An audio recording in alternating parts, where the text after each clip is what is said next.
Good morning, everyone, and welcome to the webinar, 6 Steps to a Better Business. And today we're going to talk a lot about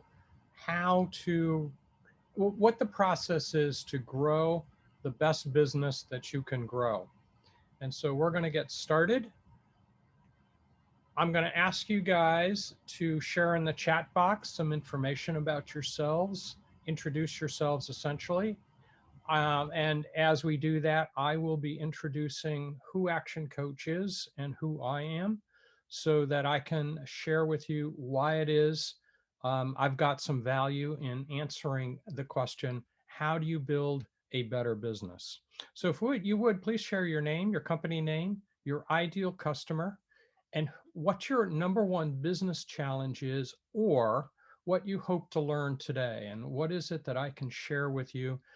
If I can, I will modify my remarks to incorporate what it is that you hope to learn today, if that's necessary. So a little while you're doing that, a little bit about us. ActionCOACH is a franchise. It's a global franchise. We were started up in 1993 in Brisbane, Australia. We are the world's number one business coaching firm. And we know that based on the numbers of coaching offices that we've got and how many countries we operate in. We have 1,000 coaching offices and we operate in more than 70 countries worldwide. So we're doing this in many languages and cultures. To go with that, it was originally founded by Bradley Sugars, who himself is an entrepreneur and an author.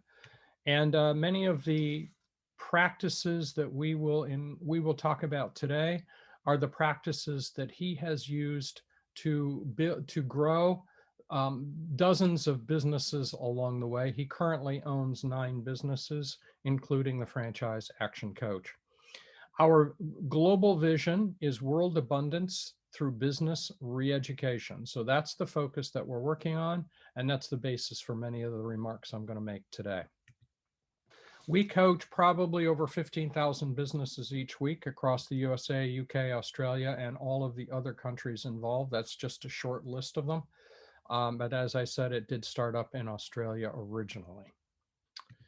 I myself grew up in Rochester, New York. I've got an electrical engineering degree. I also picked up an MBA, an MSBA from Bucknell 22 years later, which means I worked as an engineer for a while, and then I decided to try my hand at the business world. And since that time, I've been running, I spent 20 years running small business units for large manufacturing corporations. Basically, the corporation was the bank and the board of directors. The last one, I grew 300% in 3 years. And the interesting part of this is I had not encountered ActionCOACH, but all of the principles that ActionCOACH teaches are principles I had to learn the hard way over about 20 years. And it took me a while to really figure these things out. And ActionCOACH did a much nicer job of systemizing them. And what I'm going to share with you today is a lot of the systems that they've got. I've been a business coach, a mentor, and a trainer within the ActionCOACH system since June of 2010, so a little over 10 years. So, and with that, I'm going to ask your permission to be your coach for the next hour or two so that I can share with you and hopefully help you think in terms of where you want to go with your business.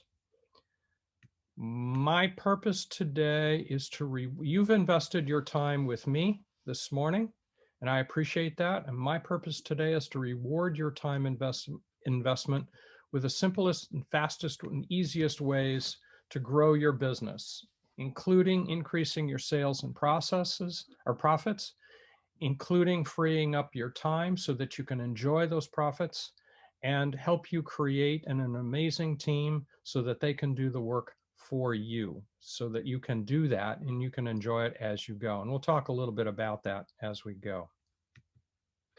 We're going to need to start with a context and a point of view, if you will, an attitude. And so we're going to start a discussion with something called the point of power.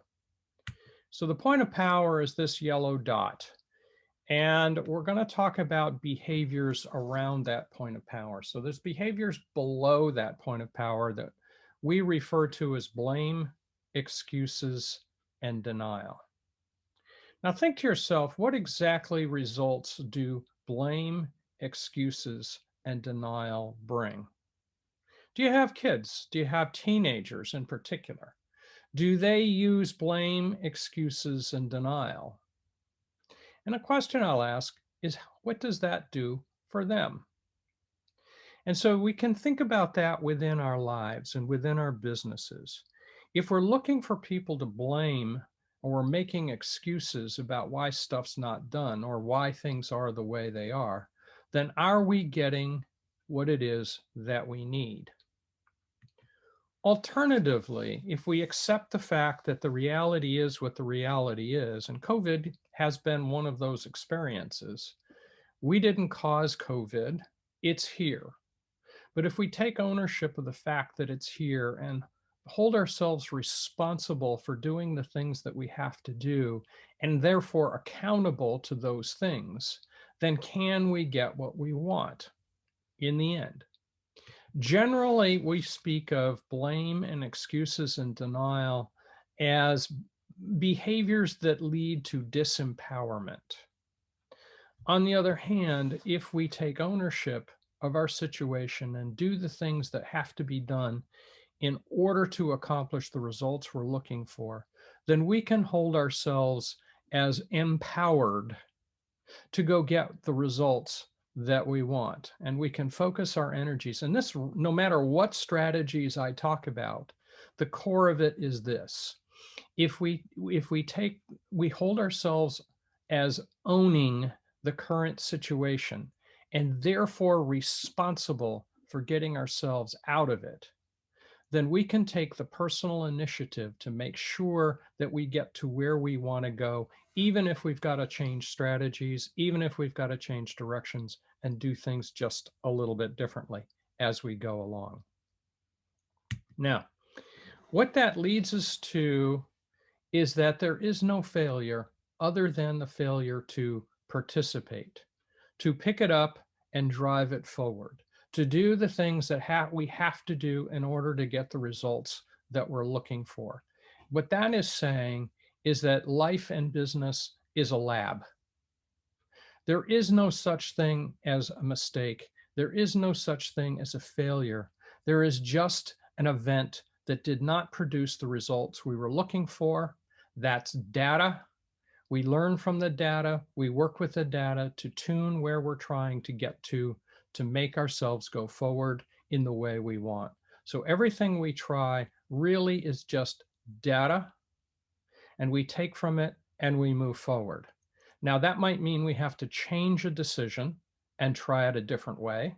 That might mean we have to look at the way we did it and adapt the way we did it to get the results we're looking for. But just because it didn't get the results we were looking for does not make it a failure. It just makes the experiment a failure, and we move on and we try another experiment. Now, that leads us to a little bit more about learning. Now, these two words, I and know, are perfectly good words. The problem is when we put them into that order, and if those of us that have had teenagers know this, if we put them in that order, what does that lead to? Well, it leads to stopping results. It leads us to not learning. It holds us back and prevents us. So if we're sitting there saying, I know that won't work for me, or I tried that once, but I never tried it a different way, that leads us to not being able to move forward. It keeps us stuck. And so what I like to encourage people to do is drop those two words in that order from the vocabulary, replace it with the phrase, isn't that interesting? And the phrase, isn't that interesting, helps us open up a little bit better, helps us find out what we could learn from that data and move forward with a different approach using the data that we just acquired. Going along with that, we've got to be willing to have fun. It has to be a game. If it's not a game, we're not playing to win, and therefore we're just going through the motions. So we got to learn to play, make this a game, How can we do this better? How can we get a better result? How can we win this game? And keep focusing on winning the game. Now, what I hope to accomplish for you guys today is to help share some BFOs or blinding flashes of the obvious. In many cases, things that I'm going to talk about you've heard before. What I hope to accomplish today is that not only have you heard it, but you step up and are willing to take action. And action is the core of this. If we're not taking action, then anything we learn is just data. And it's nice data. It's academic, though. And what we want to look at is how can we actually move ourselves forward with real action. Now, something I'm going to ask is that you turn off your phones. If you're not watching on your phone, please turn it off so we don't get the distractions, and to participate. So we're going to use the chat box to answer questions. And I'm going to ask you questions along the way, and I'm going to ask you to respond to those questions. Let's think about your business. There are basically two situations you could be thinking about. And the first is your business driving you? Do you feel like you're running in circles? Do you feel like you don't know the next step that you need to take because you've got about 6 different things you know you should be doing right now? Or are you driving your business? Are you the one that's pulling the trigger and having the things happen and the results come that you are looking for every single hour of every single day regarding your business? Now, these are two different conditions. Both are possible. Frankly, the first one is the most common that I encounter. Most people I've met feel that their business is driving them. And so it's a little bit of a case of how do we help you see paths and engage in different activities that allow you to get in control of the business so that you're getting the real results that you're looking for. Now, what I'm going to start with is most business owners only ever have what I would call a job. Now, what is a job? A job is a kind of business where the owner is working hourly and receiving pay essentially on an hourly basis. So if they work 20 hours, they get a certain amount of result. If they work 40 hours, they get a certain result. And in a lot of ways, we tend to see those kind of business owners as, if you will, just over broke. So the just over broke condition really means that they're going to reach a limit in their capacity. They can never make over a certain amount because there's only a certain number of hours in the day that they can consistently produce results. So that kind of is a limiting factor. And what we're going to be looking for is strategies that empower a business owner to go beyond the just a job route and have a business that will produce results regardless of the numbers of hours they put in themselves. Now, we talk about a number one reason for business failure, and a common way to express it is burnout. I've seen a study recently, the results of a study, actually. I haven't seen the whole details underneath it, but the results of a study, and the study looked at about 28 million businesses. And of those 28 million businesses, only 4% made it past $1 million of revenue. Now you might say, well, $1 million, I'd be great if I had $1 million. Yeah, well, the problem with $1 million of revenue is that business is not sellable at an amount that really deserves what the owner has put into it. So by the time you get to $1 million, you've already invested an awful lot of your time and effort, and you're still not getting out of it what you really would like to get out of it at the end. At the end, you should be able to get every bit of value that you put into it. So $1 million is really not enough. And the problem is then only 0.4% of the 28 million businesses made it to 10 million. And that's about the place where it starts to be an interesting sell, where selling the business really produces the kind of value that a business owner could get reasonably excited about. And if you want to look further, 50 million is the next big stop point that was mentioned in the study. And that said that only 17,000 of 28 million businesses made it that far. And what's happened is there are certain things that occurred along the way, and owners became burned out and dropped out.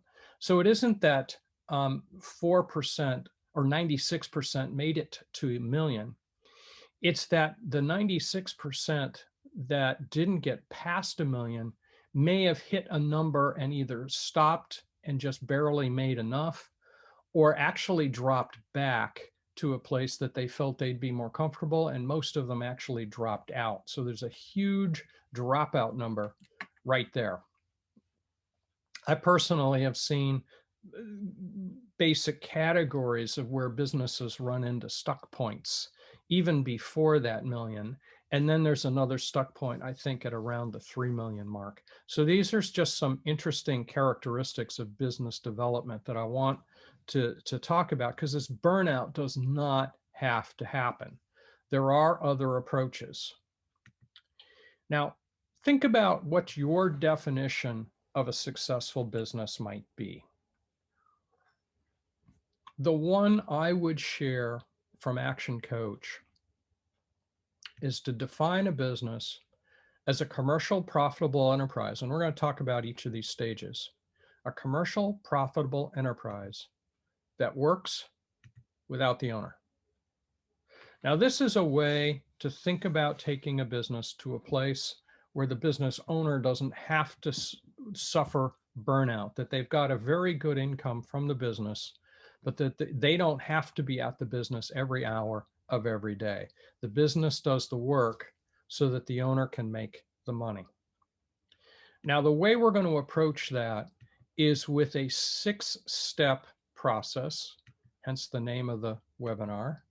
And the steps build upon each other. So the very first step, mastery, is a foundational step to make sure that the conditions are in place to build upon.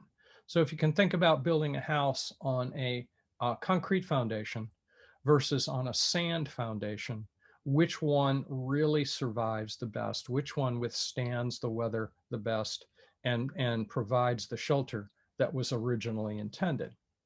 That builds upon up to the niche, which is where we are working on the business to produce not only a predictable cash flow, but it's a scalable cash flow. So if we follow the principles of that niche, we can actually scale the income up to whatever level we want to take it to. We're then going to be using leverage, the leverage step, to make levels of efficiency so that the owner has more time to do higher value things. That means we're going to be positioning things to be able to eventually hire a leadership team. Then we're going to go into the team step. This is where we build the leadership team. And this isn't just employees, but people who will take control of different departments and different functions. At that point, we can build into synergy. And at the synergy level, this is the point where an owner can put a general manager in place that is responsible for all of the day-to-day operations of the organization. And that's at the point where the owner can personally enjoy the results and frees him or her up to do whatever it is they want to do with their life beyond just the business. This is where massive results can be built, if you wish, just by taking money that you are now receiving from this business to start as feed cash for other businesses or other kinds of investments that can enable you to build whatever kind of business, whatever kind of lifestyle you wish, that you've dreamed for. Now, that is a system in and of itself. It's an overarching system. There are 2 other major systems that we use. We talk about the 5 ways, which we're going to talk about in some depth later on in niche. That's part of the niche. And then the 4 ways, which is a series of strategies that we can use at various levels during the entire 6-step process. They are, and frankly, the way we would approach a particular item in the mastery stage might evolve by the time we get to the leverage stage, as an example. But that is an overall system of strategies. Together, we have probably about 450-ish strategies that we can apply that help a business do whatever it is that they're trying to accomplish. So we're going to go into mastery first. We're going to start with a foundational stage, and we're going to talk about that first. This is the commercial enterprise aspect of the business. We're not going to get into the profitable yet, but this is the commercial enterprise aspect of this stage. There are 4 areas of mastery. These are 4 discrete areas: destination mastery, money mastery, time mastery, delivery mastery. And we're going to talk a little bit about each one of those. The first one I want to talk about is destination mastery. What's the goal? What's the purpose you have for having this business? What do you want to accomplish? I'm kind of assuming it's not to die at the job, so that you'd kind of like to build enough of a retirement savings, at least, in addition to just a general income, and in addition to how to get the kids through school. I'm sure that there's more that you would really like to get out of this. So what exactly is that? Can you write it down? And I don't need you to put it into chat box, but can you write it down for yourself? What is your business goal? Don't worry about how am I going to get there yet. We start with the goal first, and we worry about how we're going to get there after we picked the goal. It's not the other way around, contrary to most people's beliefs. And really, there's no use going out to build a business if you don't know where you're pointing. If you're going to take a drive someplace, you get in the car, you jump in the car, do you have a destination in mind? Well, why would you drive your business differently? So think about where it is you're trying to get to. This actually, I think, is one of the keys to why businesses don't get past that $1 million mark, is that they don't have a real clear destination. And then they get to $1 million and say, oh, great. And then they forget to make the next goal. Where are we trying to get to next? So, and the other aspect of this is COVID has been really kind of devastating for some businesses and for different kinds of reasons. We got to keep in mind the destination doesn't change just because the environment does. It's only the path to the destination that has to change. So what are the conditions that we now operate under, and how do we adapt ourselves to be able to get to where we want to go using a different path? And so the path can be variable. Money mastery becomes the next step. And the core to this is, if you want to manage and grow something, you've got to be able to measure it. So if you can't measure something, you can't manage it and you can't grow it. How do you know that the action that you just took was a successful experiment and is taking you in the right direction or the wrong direction if you're not measuring the outcome? And money, the money side of the game, is really where that's at. Business is all about money. You need to know how to read and use P&L statements and balance sheets, and frankly, statements of cash flow, in order to have really good, comfortable knowledge of where your business is going. The key to this game is learning how to budget, which means manage, and report. So you need to know the reports. And I suggest at least looking at the financial reports every month. I've known too many business owners that look at it once a year, whereas really you need to be looking at it once a month. And then you can budget for the work that allows you to get to where you want to go. This is a common way of looking at a business, understanding where your break-even point is, understanding how to get to your break-even point sooner. And break-even point isn't just an annual number, it's also a monthly number, it's also a weekly number, it's also a daily number. Where do you have to be by the end of the day in order to be reaching break-even? And then we want to be thinking about what's max utilization, so that we're into the best level of profit we can with the fixed cost structure that we've got today. And there's a point then that we'll need to invest in something in order to grow further. So we want to know where those points are. as we go along the way. So this is really where the ownership of the business gets interesting. This is where the opportunities for growth really start. That gets us into thinking about time. So how are we using our time now? What kind of approach to designing the use of our time will help us grow faster? Now, the first layer of this is understanding, are we doing the basics well? Are we getting the invoices out? Are we collecting on them? Are we providing the products and services effectively, cost effectively? Do we have KPIs that we measure ourselves against so that we know that we're doing enough of the right activities to get the results that we were looking for? This goes back to money mastery, knowing exactly where we have to be at any given time. Are we doing the things that bring us a positive cash flow predictably, reliably? Do we know what actions we'll need to take in order to get the results that we need? Obviously, high productivity and activity are the outcome that we're looking for from this. But how do we block out our time? And part of that is a case of understanding our time. So there are some activities we get into that are not urgent and not important.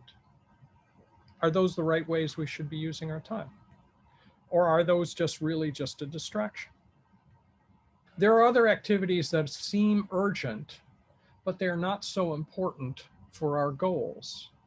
How often do we get distracted and deluded into being important by things that are urgent, and it may be important for somebody else, but not so important for us reaching our goals? So I have to think about, where are we chunking our time? Urgent and important. So we get into April and our taxes aren't done. They're urgent now, and they're also important. Could it have been a little bit better if we had started doing it in February, so that we would be more prepared in April when it's really urgent? So if we're doing it in February and March, then we've got a much easier time of fitting it into free time, as opposed to trying to having customer demands compete for that amount of time. And so we have this tug of war between, do we work on the taxes or do we work on the customer problem? And that gets us into a situation where we're feeling in demand, but we've got ourselves running around in circles, perhaps not working on the right stuff. So we want to figure out, what are the urgent things, well, the not urgent things, but are important, so we can get ahead of the game. And we want to try to get as much of our time into this time target so that we can be thinking about working on our business. A little bit of this, if you encounter business owners who complain about running around feeling like a chicken with their head cut off, or running around in circles, this is a little bit of what's going on in their life. Is they have not figured out what their priorities really are, and they have not blocked their time around their priorities. So it's really a case of sitting down and understanding where you're trying to get to. That's the destination mastery. And then sorting out, of those, what are the priorities, so that we can understand how to design our calendar so that we're working on the stuff that produces the results that we're working towards in the first place.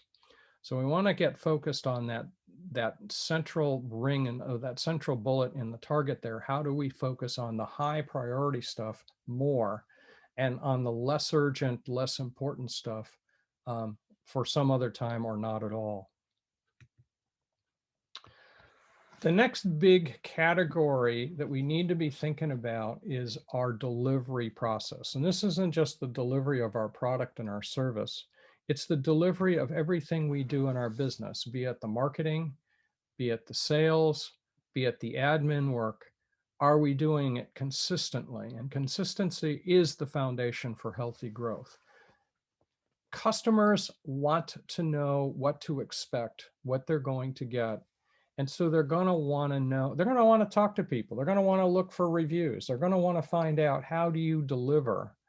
And they're going to build their expectations from those testimonials or from those reviews. So how do you build a process that ensures consistency so that you can be what they're looking for? So you can actually be working with the target market predictably and consistently, and so that they know what to expect. So far, so good. This is the beginning of a systematic approach. Now, that will take us into niche. Now, niche is where we're building a predictable cash flow. This is about the profitable stage of the enterprise. Hopefully that you're already making profits before you get into this stage, but this is about ensuring that you're making profits and are ensuring that you can scale those profits up. So we're going to show you a formula on how to do that, although we're going to start with some basics first. A first basic is to define a niche where you're working with a target group of customers, which allows you to have no price competition. Now, that isn't to say price doesn't matter. It does matter, and it's part of your brand. But you have to really think narrowly about who it is you want to be selling to, so that you can focus on the value of your product rather than the price of your product. The price and value do not necessarily equate exactly. So what we're trying to build to here is a unique selling proposition. We call it a USP, and a guarantee to back it up.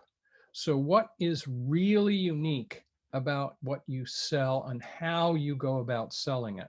So your product might not be entirely unique, but how you sell it should be unique. So what exactly is unique, and why is it unique? And why would a customer buy specifically from you? And this takes an awful lot of thought and creativity. It isn't just doing a product and hoping for the best. It's being unique about how you do it, so a group of customers will want to buy from you specifically, no matter what. This takes a lot of effort to understand who your target customer is, why they're your target customer, and what exactly is it that they need from you. So it might take asking a lot of questions, doing a lot of surveys, but understanding your client mix. If you're shotgunning and hoping for the best, you will never be as successful as those who very carefully target market. Now, some of the statistics I've seen, some of the companies that have become very large, very successfully, are ones that really focus down to just 6 to 10% of the total market. They focused on what were the real needs, and they worked to serve just that group and be the very, very best at just that group.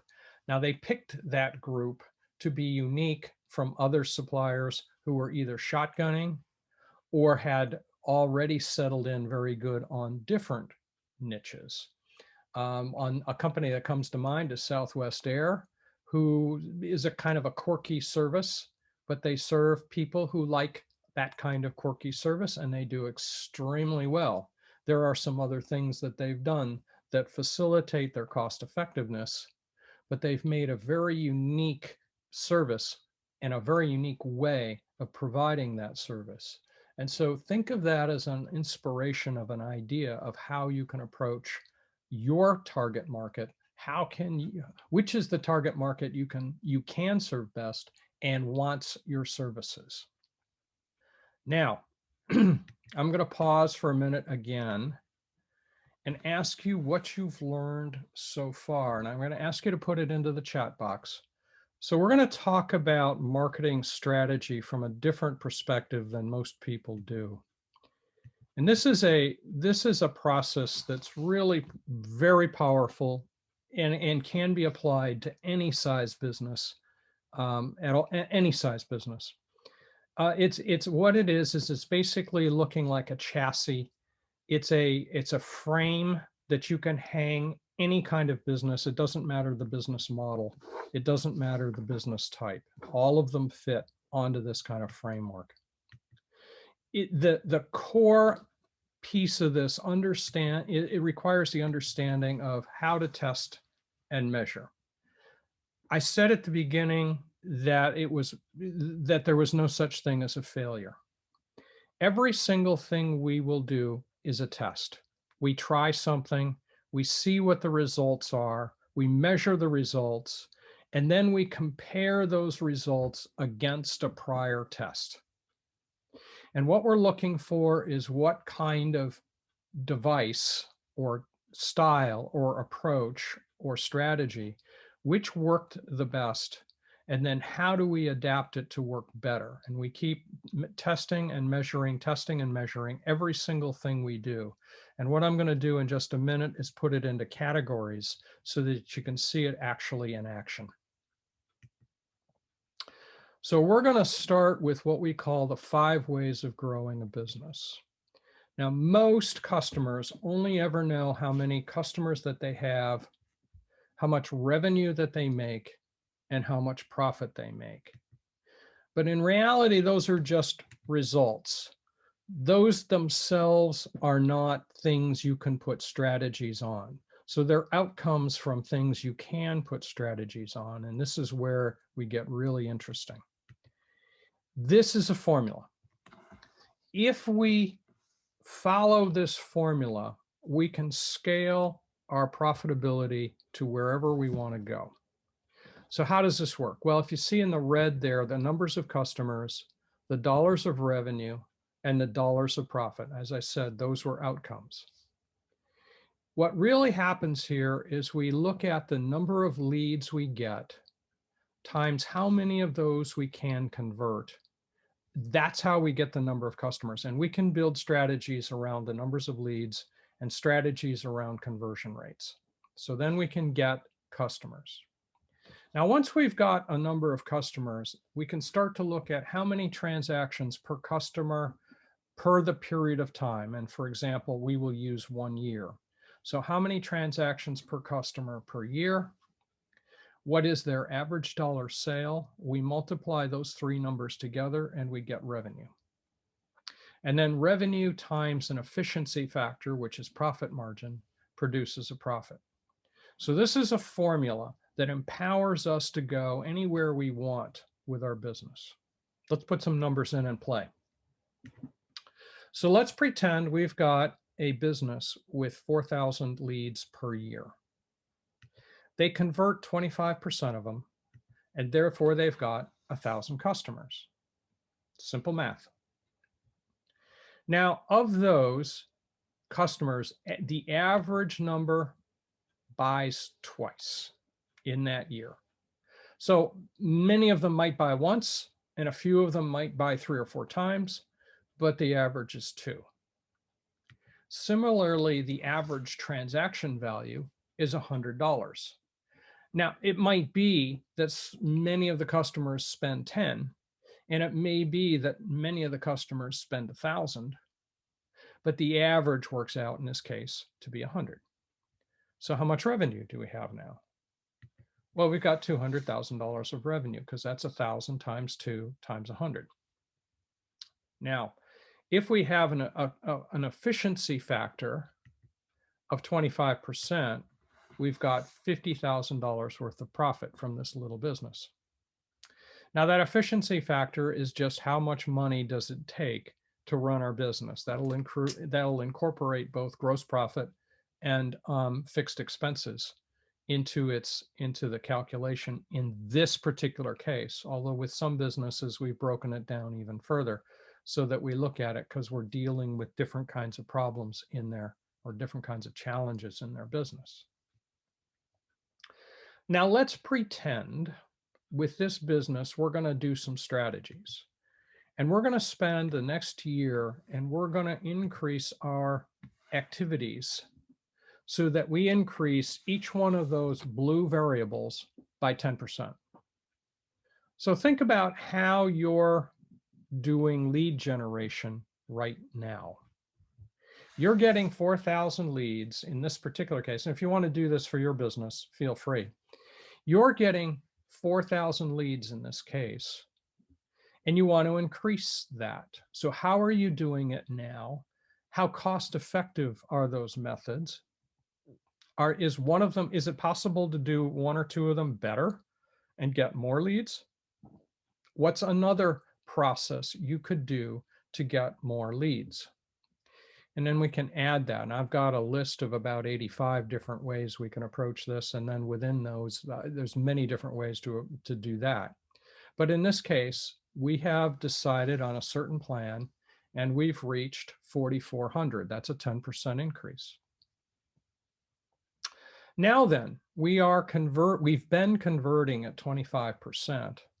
What if we took some sales training? What if we created some different kinds of brochures that helped our customers know how to make a better decision?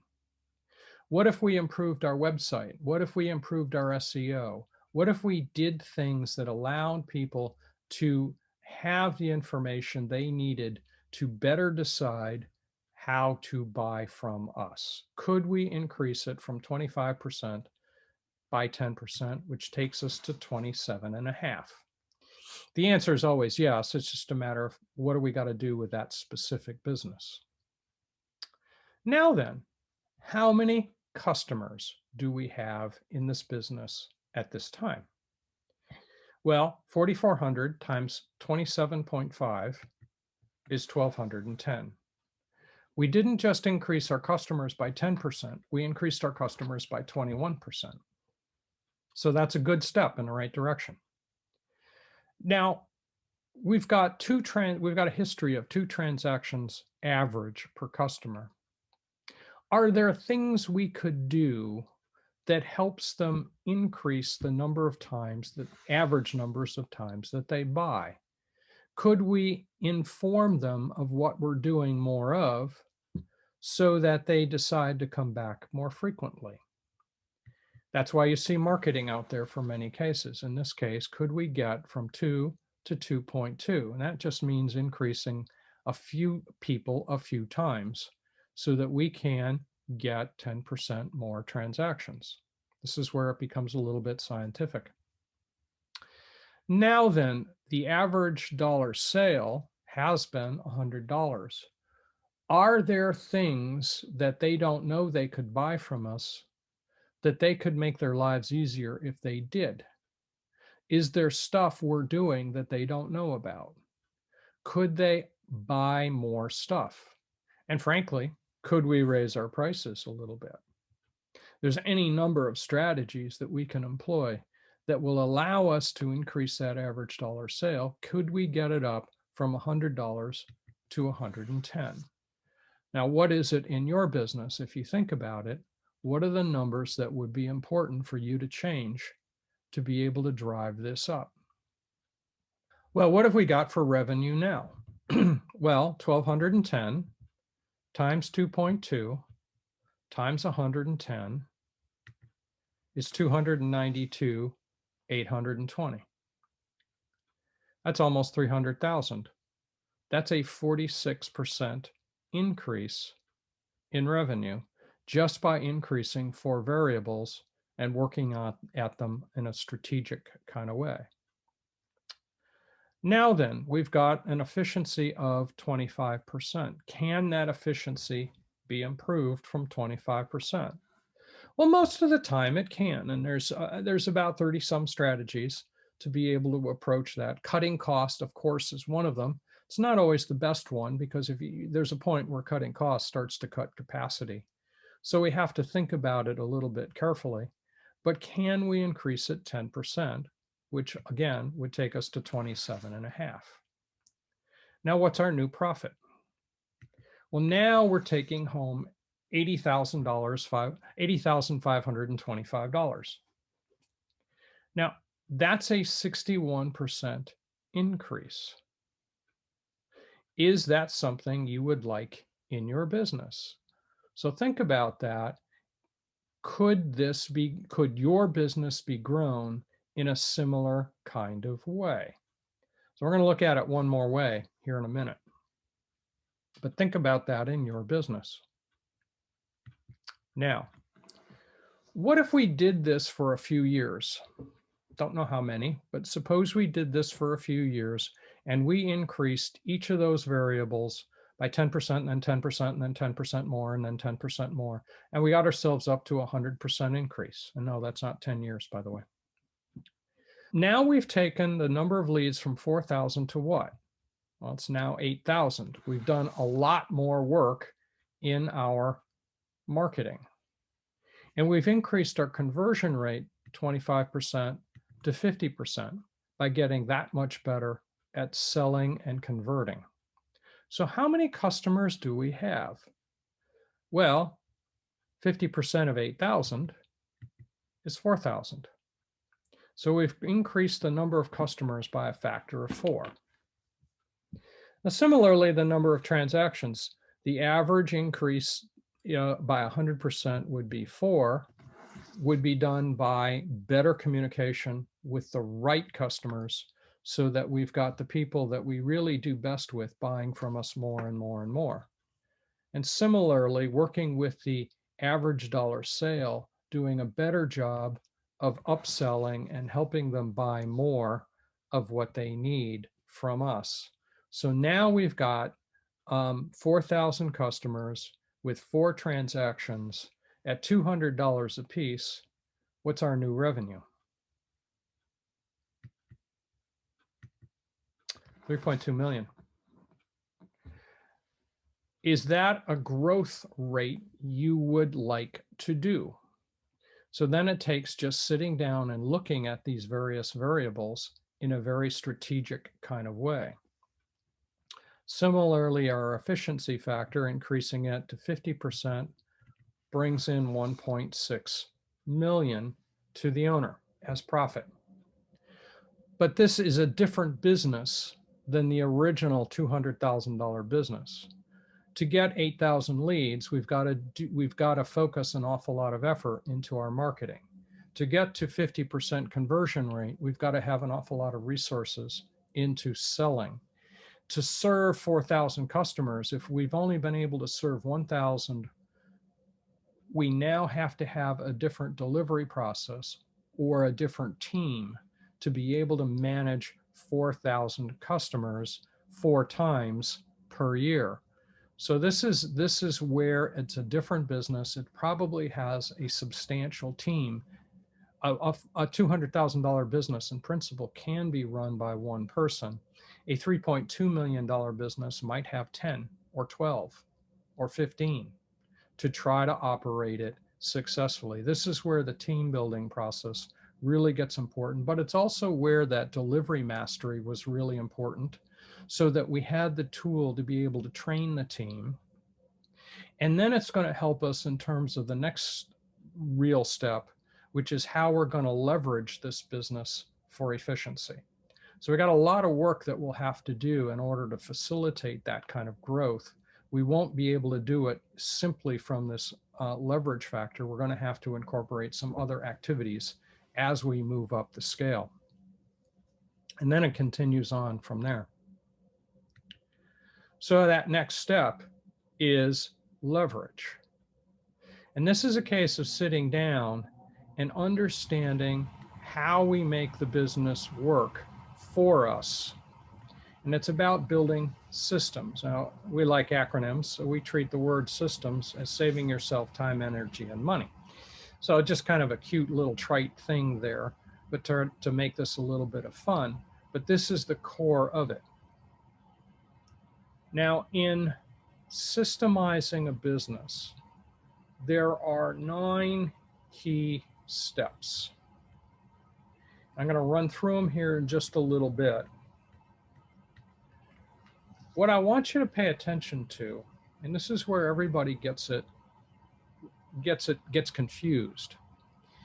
What step is where you actually sit down and write the how-to systems? And in this case, it's number 8. There's an awful lot of stuff up front of that to make sure that you're doing the right how-to systems for where you're trying to take your business to. So we've got the vision, mission, and culture statements up front. That's really important so that you know that you're doing the how-to statements congruently with the culture that you're trying to run. And culture can kill a business, or it can really enhance the growth of a business. It depends. And I've seen some really big businesses get really confused about their culture and have struggle to keep people, to keep their valued employees, and to keep customers as the customers start to get frustrated with the inconsistency. Part of this is about having SMART goals, or specific, measurable, action-oriented, results-oriented, and time-bound goals. Things that you can use to know how you want to get to where you want to go. An organization chart that focuses on the functionalities and who is responsible for which function and in what way are they responsible. Positional contracts to lock that into place, and then the KPIs so that you're measuring the progress, the growth progress in each of those categories. All of that's important before we get deeply into the how-to systems. And then we have to have a management process whereby we keep track and we make sure people are growing and that we're bringing the right number of people in. Now at 10 people, this feels like it's an awful lot of work. However, if you don't do this work, when you get to 20 people, it's very convoluted. And if you get to 30 people, it gets very confusing and people are off the reservation doing things that you don't want them doing in ways you don't want them doing them. So it gets very confusing, and you probably run into a place where growth is stifled by the failure to put those first statements into place, the vision statement, mission statement, and culture statement. Those become the tools of growth as you go along with this. Now then, we're going to pause for a minute again. What have you learned so far, and how does it apply in your situation? Let's move on to team, and let's talk a little bit about how we do that process. And I've got clients that are really struggling in this category now because they didn't do some of those things up front. So team really is about getting the profitable enterprise working without the owner having to be there every single day. And for a little bit of a wisecrack, let's think about this. Most employees are motivated, energetic, committed, enthusiastic, and loyal, except for the 8 hours a day they work for you. And that was Tom Peters in the book Good to Great, which, by the way, if you've never read that book, you really should. And that's what he's trying to say, and that's what we're trying to accomplish, is to make sure that they are motivated and that they are committing themselves to the enthusiasm and the inspirations that you need from them to grow successfully without you having to be there every single day. Now, let's start with, how does the typical business begin? Most businesses start with an owner working directly with customers. And that's good. That's fine. He learns a lot from that. But the problem is when he gets really, really busy, he then goes about hiring a team, expecting the team to do exactly what he does. And it doesn't matter how much training the team had before they came on board. They're different people. They're going to do it differently.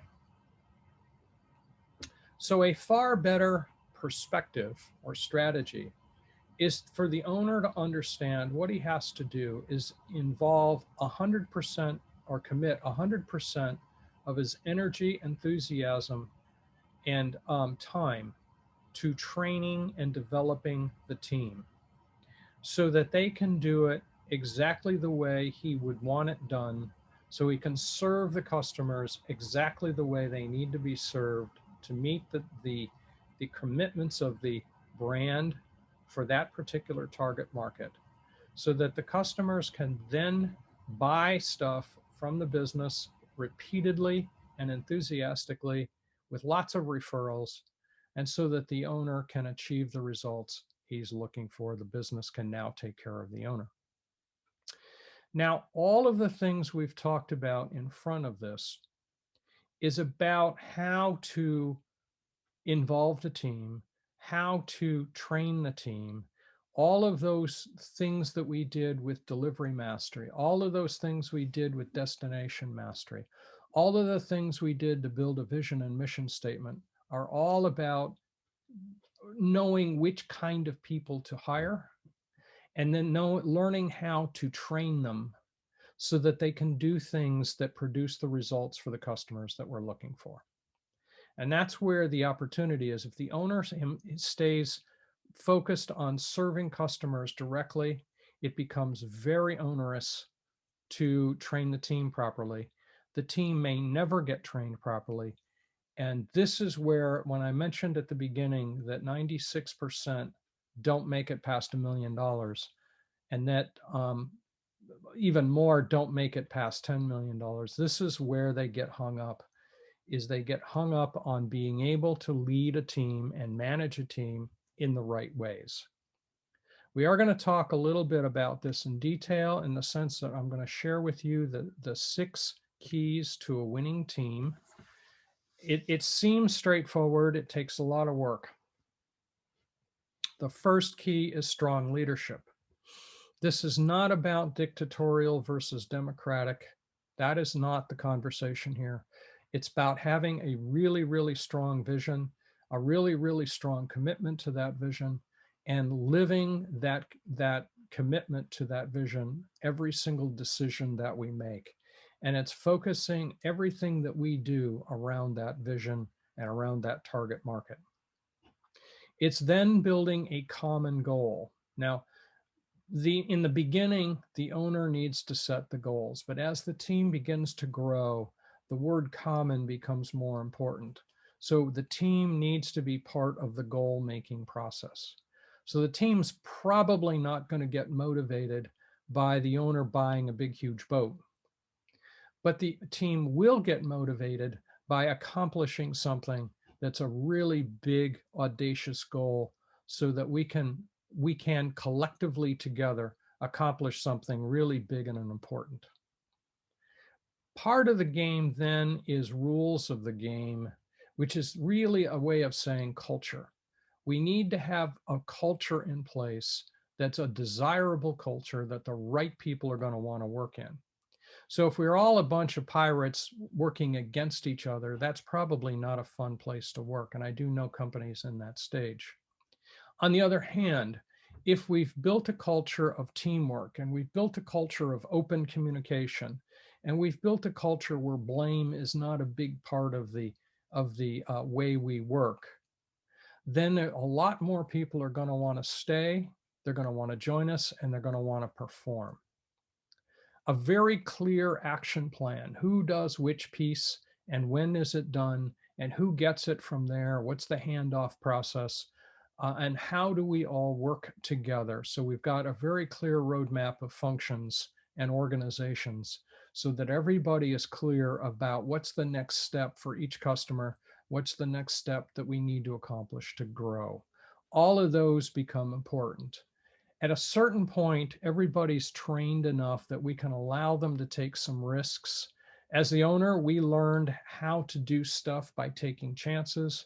We've got to empower people to be able to take risks and learn from those risks, so that they can collectively grow together and the institutional knowledge can start to develop that's beyond just what the owner has in his head. If all of the learning happens in the owner's head, then the rest of the team doesn't have the advantage of developing from that, and they stay stuck and perhaps not quite so motivated. At a certain point, you're going to want them to commit 100% of their effort. You want them 100% involved, but you have to earn that. And to earn that, you've got to include them 100% into the decision-making processes of how we're going to make this business grow. And it's this case of letting go, really, that empowers them to get more stuff done that empowers you to enjoy your next step, which will be whatever it is you want it to be, moving beyond that. So a big piece of this, winning teams know how to get the right people on the right bus in the right seat going to the right destination. This is all about hiring for attitude, not for skill, because you can teach that. What you can't teach is attitude. And so you've got to pick the right attitudes, the right personality profiles for each of the positions that you've got. And that'll mean different personalities. And but it will mean for all of them an attitude of a hunger to learn more and be better and grow. So this is all about the owner institutionalizing a process of learning how to hire the right people and then making sure that's the core of the organization growth, is how to get the right people onto the right bus. Now, this is where it really gets fun, because once you've built your business that kind of way, you've built it into a place where you could hire a general manager and put your business on autopilot for all practical purposes. From your perspective. Now, from the general manager's perspective, he's got the work in front of him, he or she has the work in front of him, but you and your perspective can be sitting back and earning dividends from the business. And as you're earning dividends, you can start to commit that cash not only to your day-to-day living, but to investments into other kinds of businesses or other kinds of ventures as you see fit. This is where your opportunity for growth, financial growth, really can get big. The core of this is, has the business evolved to a place where that general manager knows how to grow it, or are they limited because they don't know how to grow it? So you have to be focused on building a goal of putting a general manager in place that has the skill, the knowledge, the background, the training to build it and grow it without you having to be there to make the decisions every single day. You're still going to spend some time with the business, but we're talking about a few hours a week, not the entire week. So it's a much easier place for you to be and a much more fun place. And we've dodged burnout as a real outcome here. So I'm going to pause again. What have we learned so far? How are we doing? Okay, so I'm going to move on. I'm going to quote Richard Branson, and here's the key to this. If you can learn to run one business successfully, there's no reason you can't run any number of businesses at the same time. The principles I've just carried over are all the same. It's all the same pieces. It's all the same thing. Doesn't matter the business that you're in. Doesn't have to be the same product. It can be anything in any place. A synergistic business has advantages, but it's not a requirement. So it could be anything. This is where the real financial opportunity is. So if you can make one business profitable enough without you having to be there, you got the time to go build a couple more. Now, I can guarantee 12 months from now, you're going to arrive in one of those two places. You can be the slave to the business, or the business can be the slave to you, your choice. So I'm going to offer you two directions you can go in. You can go alone, try to improve your business on your own, or we can talk about how you could go through this kind of a process and get massive results for yourself. I'm going to, those of you who want to see that, I'm going to share a couple of options so that you can see what we can do about this. What I'm going to offer to you is a free hour-and-a-half coaching session. The goal of that will be to take the general information we talked about and apply it to your specific situation. So we'll take an hour-and-a-half or so to really get deep into your business. I guarantee you'll walk away with 3 or 4 new actionable ideas or strategies that you could implement right away. At the end of that conversation, we can talk about if it makes sense to work together. If it does, typically we will decide amongst these kind of approaches I do some one-to-one mentoring, both weekly and bi-weekly. I do some group coaching. I do some Action Club, which is actually an educational-based program. I do some short projects where we just do a block of hours.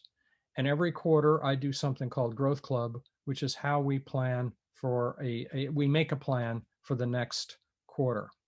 Now, those are ranked high to low in terms of the financial commitment. And what I try to do is make a really big effort to fit whatever financial situation that particular owner is in. So if we decide to work together, typically it's going to be amongst one of those kinds of styles.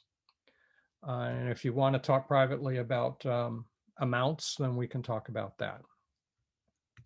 The roadmap kind of looks like this. That breaks down the 6 steps into easier to manage chunks. I'll provide a free copy of that to whoever does take me up on that free coaching session. Happy to do that. And we can use that as kind of a framework to think about where you want to go. So that would be a piece that you would get by going ahead and going forward with that free coaching session. If you want my contact information, it's right at the bottom of that slide and the next couple of slides too. If you're not ready to chat right now, but you'd like some more information, I do have a YouTube channel with a lot of other things on it, different other webinars and other interviews and other tidbits of short videos that I've put stuff on. You're welcome to go there. That's in blue there, the Action Coach Western Fairfax is the name of the YouTube channel. So you're welcome to go there. And so I'm going to start to wrap up. Bradley Sugar's quote, you know you've made a good decision when it brings up fear or excitement. Frankly, learning to do things better and differently will always bring up a little bit of fear and excitement, but that's how you know you made a good decision.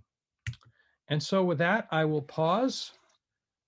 What are your questions regarding anything I've talked about? Or if you want me to go back and pick something up, I'm happy to do that. Who's got questions?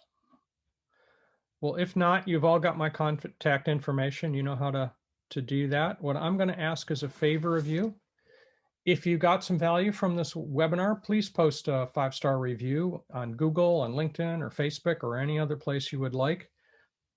It will help others decide to join other webinars. I will be scheduling some more webinars going into the early summer. I haven't done that yet, but I will be doing that in the next couple of days. So if you would help me out by posting a 5-star review, I'd appreciate it. And with that, I'm going to quote Jim Rohn. Never wish your life were easier. Wish that you were better. Work harder on yourself than you do on your job. Now it's time to get into action. So I'm going to thank you all. I appreciate you sharing your time with me. I hope I've provided value. And I look forward to chatting with all of you. Thanks very much. Have a great day.